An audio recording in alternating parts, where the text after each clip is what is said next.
आहे। मुख्यमंत्र्यांसोबत नरहरी झिरवाळ यांची बैठक झाली होती, चर्चा झाली होती, पण ती बैठक चर्चा निष्फळ ठरली। गेल्या काही दिवसांपासून सातत्याने पेसा भरती संदर्भात आदिवासी नेते असतील, आमदार असतील, विद्यार्थी असतील पाठपुरावा करतायत, मागोवा घेतायत, पण समाधानकारक उत्तर, समाधानकारक निर्णय अजूनही होत नाहीये। आणि विरोधी पक्षनेते विजय वडेट्टीवार सध्या आपल्या सोबत आहेत। वडेट्टीवारजी, आज आदिवासी आमदारांनी मंत्रालयातल्या जाळीवर उड्या मारल्या, पेसा भरतीचा मुद्दा आहे। एकूण या संपूर्ण प्रकाराकडे तुम्ही कसं बघता? अजूनही निर्णय होऊ शकत नाही। मुख्यमंत्री पराजय नजरेपुढे ठेवून जे महाराष्ट्रभर म्हणजे फिरत आहेत आणि खोटी आश्वासनं देऊन लोकांची दिशाभूल करत आहेत, त्यांना महाराष्ट्राच्या आदिवासी आमदारांचं शिष्टमंडळ गेल्यानंतर त्यांना भेटण्यासाठी वेळ मिळत नसेल तर हे दुर्दैव आहे। लोकप्रतिनिधी 3-3 लाख लोकांचं नेतृत्व करतात। विशेष करून आदिवासी समाजातील लोकांना न्याय मिळवण्यासाठी हे प्रतिनिधी त्यांच्या दरवाजात जातात आणि ते त्यांना वेळ देत नाही, वेळ मागून वेळ मिळत नाही आणि त्यांच्याशी संवाद साधण्यात मुख्यमंत्र्यांना मला वाटतं की रस नसेल किंवा त्यांना त्याच्यामध्ये काही स्वारस्य नसेल की जाऊ दे, ते काय लोकप्रतिनिधी असे येतील किती, जातील किती, अशी काही त्यांची भावना असेल।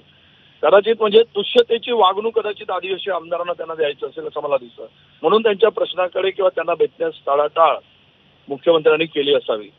खरं तर हे जे काही आताचे जे काही वाद महाराष्ट्रभर आदिवासी मोर्चे निघत आहेत, हे मोर्चे निघत असताना निवडणुकीच्या तोंडावर जो जी.आर. काढला गेला धनगर समाजासाठी, तो जी.आर. काढून धनगरांची मतं मिळवण्याचा केलेला किलवाना प्रयत्न आहे।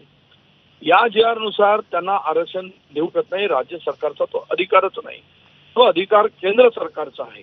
परंतु या सगळ्यामध्ये या समाजाच्यावर ज्यावेळेस 2019 असे जी.आर. काढून मतं मिळवली आणि धनगरांना आरक्षण देतो म्हणून सांगितलं, मराठ्यांना आरक्षण देतो म्हणून सांगितलं, काही अशी ही बनवाबनवी जो पिक्चर आहे तशी बनवाबनवी महाराष्ट्रातील जनतेशी मुख्यमंत्री करतायत। आणि आज जर आमदारांना उड्या माराव्या लागतात, आदिवासी आमदारांना समाजाच्या प्रश्नासाठी, समाजाच्या हक्कासाठी, समाजाचे प्रश्न सोडवण्यासाठी, तर हे सरकार कोणाचं आहे? हे सरकार आदिवासीचं नाही, हे सरकार ओबीसीचं नाही, हे सरकार मागासवर्गीयांचं नाही, हे आणि फक्त या राज्यातील कंत्राटदारांचं आहे, या राज्यातील उद्योग।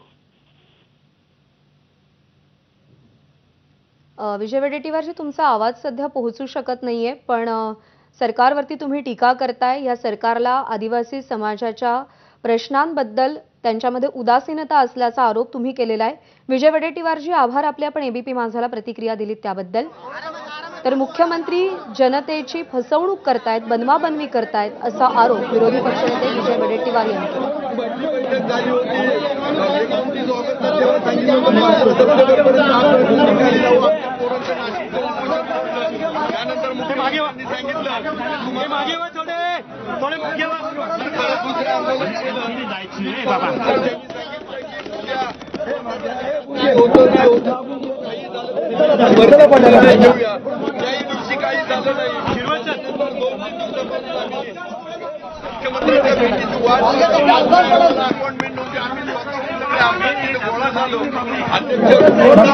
उपाध्यक्षांनी जर